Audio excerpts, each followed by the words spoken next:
नमस्ते मेरे प्यारे जियो एंथुजियास्ट। आज हम एक ऐसे इनोवेटिव टॉपिक पर चर्चा करेंगे जो पूरी दुनिया में जियोलॉजिस्ट के लिए गेम चेंजर साबित हो रहा है। डीप लर्निंग की मदद से मिनरल प्रोस्पेक्टिविटी मैपिंग। ये आपके दादाजी वाले जमाने की जियोलॉजी नहीं है, ये तो एडवांस टेक्नोलॉजी की बात हो रही है। सबसे पहले, ये मिनरल प्रोस्पेक्टिविटी मैपिंग आखिर है क्या? आसान भाषा में कहें तो ये वो प्रोसेस है जिससे हम प्रेडिक्ट करते हैं कि धरती में खनिज कहां पर हो सकते हैं।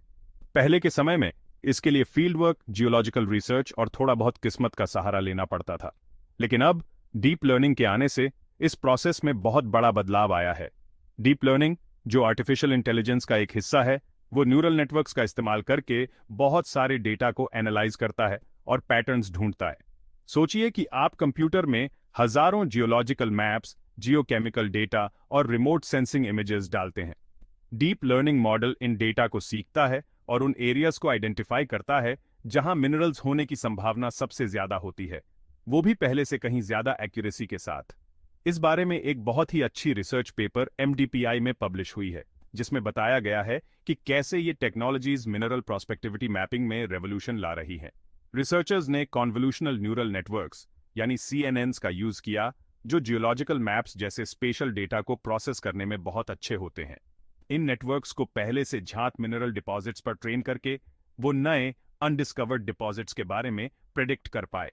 सबसे ज्यादा इंप्रेसिव चीज है इसका डिटेल और एक्यूरेसी का लेवल।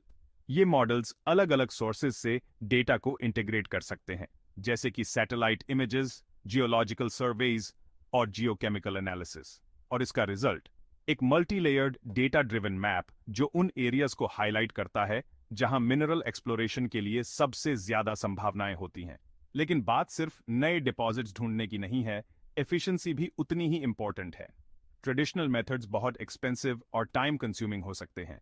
डीप लर्निंग इस प्रोसेस को फास्ट करता है, कॉस्ट कम करता है और एनवायरनमेंट पर इंपैक्ट भी कम करता है, क्योंकि ये पूरी जगह एक्सप्लोर करने की बजाय स्पेसिफिक एरियाज पर फोकस करता है। आप सोच रहे होंगे कि इसमें कमी क्या है। देखिए, हर टेक्नोलॉजी की तरह डीप लर्निंग के भी कुछ लिमिटेशंस हैं। सबसे बड़ी हर्डल है ट्रेनिंग डेटा की क्वालिटी और क्वांटिटी। इन मॉडल्स को इफेक्टिव होने के लिए उन्हें लार्ज और हाई क्वालिटी डेटा सेट्स की जरूरत होती है, जो हमेशा अवेलेबल नहीं होते। इसके अलावा जियोलॉजिकल सिस्टम्स इतने कॉम्प्लेक्स हो सकते हैं कि मॉडल एक्यूरेट प्रिडिक्शंस नहीं कर पाते। लेकिन इन डिफिकल्टीज के बावजूद इसका पोटेंशियल बहुत ज्यादा है। जैसे जैसे ज्यादा डेटा अवेलेबल होगा और मॉडल्स और बेहतर होंगे, हमें और भी ज्यादा इंप्रेसिव ब्रेक थ्रूज देखने को मिलेंगे।